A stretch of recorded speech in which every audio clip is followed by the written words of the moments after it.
நான்காவது செய்தியாக, மிசோரமில் உள்ளாட்சி தேர்தலில் காங்கிரஸை மண்ணக்கவ வச்சிருக்கு பாஜக. இந்த செய்தி எப்படி சார் பார்க்குறீங்க?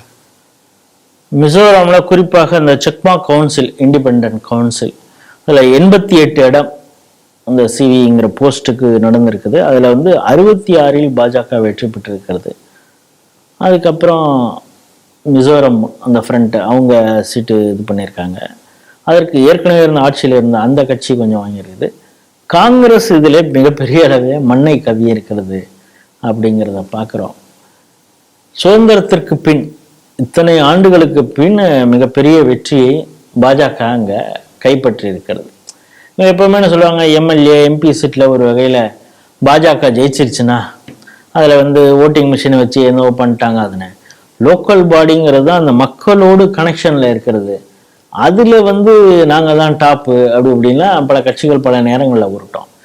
இப்போ சமீப காலமாக லோக்கல் பாடி எலெக்ஷன்லையும் பாஜக பல இடங்களில் வெற்றி பெற்று வருகிறது அப்படிங்கிறதும், அந்த வெற்றியை கூட மெயின் ஸ்ட்ரீம் மீடியாக்கள் பெரிய அளவில் பேசாமல் இருக்கிறார்கள்.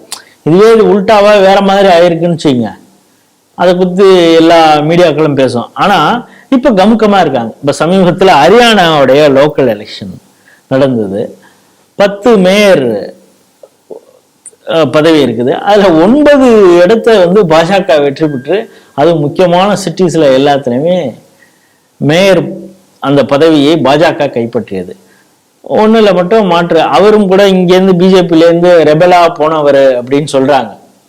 ஸோ இந்த அளவுக்கு ஹரியானால லோக்சபா எலெக்ஷன் முடிஞ்சதுக்கு பிறகு இங்கே அந்த ஜாட் பிரச்சனை, ரெஸ்லிங் இது பண்றவங்க பெரிய உண்ணாவிரதம்லாம் இருக்கிறாங்க, பாஜக பெரிய அளவிலே தோல்வி அடையும் அப்படின்லாம் சொல்லப்பட்ட இடத்துல பாராளுமன்ற தேர்தலும் முடிஞ்ச பிறகு இப்பொழுது நடந்த லோக்கல் பாடி எலெக்ஷன்லையும் மிகப்பெரிய அளவிலே வெற்றி பெற்றிருக்கிறது பாஜக. அப்படிங்கிறப்ப மக்களுடைய நம்பிக்கை இன்னும் பாஜகவின் மீது இருக்கிறது அப்படிங்கிற விஷயத்தை பார்க்கிறோம்.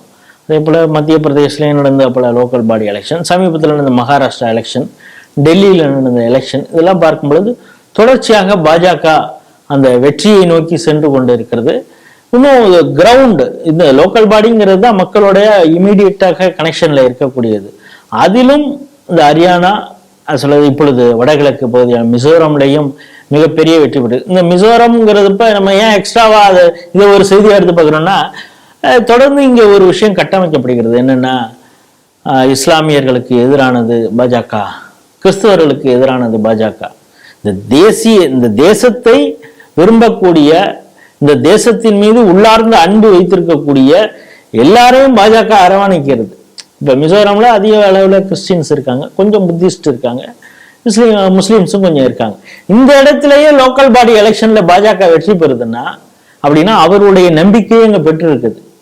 இத்தனை நாட்கள் அந்த கிறிஸ்தவர்களை நாங்க பைபிள் முறைப்படி இங்க ஆட்சி பண்ண போறோம் அப்படின்னு ராஜீவ்காந்தி அந்த நேரத்துலாம் சொல்லி ஒரு பசப்பு வார்த்தைகளால அந்த சிறுபான்மையினர் ஓட்டு வங்கி வச்சிருந்த காங்கிரஸ் இருந்து அந்த மக்கள், அதாவது பெரிய அளவில் மற்ற மாநிலங்களை விட பெரிய அளவிலே கிறிஸ்துவ மெஜாரிட்டி, இன்னும் சொல்ல போனா கிறிஸ்துவ மெஜாரிட்டி அதிகமாக இருக்கக்கூடிய ஆட்களே பாஜகவை விரும்பி தேர்ந்தெடுக்கிறார்கள் அப்படிங்கிற பொழுது இவங்களுக்கு ஒரு அச்சத்தை வருகிறது. அதனாலதான் தொடர்ச்சியாக இப்பொழுது அடுத்த அச்சம் அவங்களுக்கு எங்க இருக்குன்னா கேரளா. ஏன்னா கேரளால பெரும்பாதி முஸ்லீம்கள் இருந்தாலும் அந்த அளவுக்கு Syrian Christians, Malabar Christians, Catholic Christians, பல வகையான கிறிஸ்துவர்கள் இருக்கிறாங்க. அது ஒரு செட் ஆஃப் கிறிஸ்டியன்ஸ் பாஜகவின் மீது மிகப்பெரிய ஒரு அன்போடும் நம்பிக்கையோடும் கொஞ்சம் கொஞ்சம் வர ஆரம்பிச்சிருக்கிறாங்க. அதனால இப்போ வடகிழக்கு மாநிலங்கள்ல இத்தனை நாள் கால் ஊன்ற முடியாத பாஜக இப்பொழுது அங்க பல மாநிலங்கள்ல ஆட்சியில இருக்குது.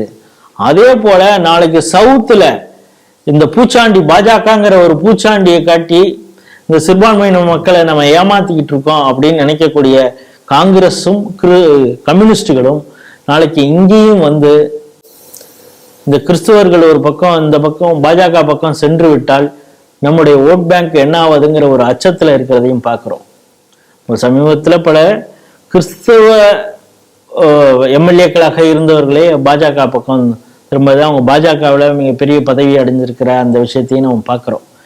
ஏகே ஆண்டனுடைய பையன்லாம் பாஜக பக்கம் வந்தது, இப்போ எலெக்ஷனில் கூட கண்டெஸ்ட் பண்ணது, இதெல்லாம் பார்க்குறோம். ஆகவே கேரளாவில் அடுத்த ஒரு அச்சம் அவங்களுக்கு இருக்குது, கிறிஸ்துவர்கள் பாஜக பக்கம் நகர்ந்து விடுவார்களோ அப்படிங்கிறது. இந்த அச்சம் நல்லதுதான்.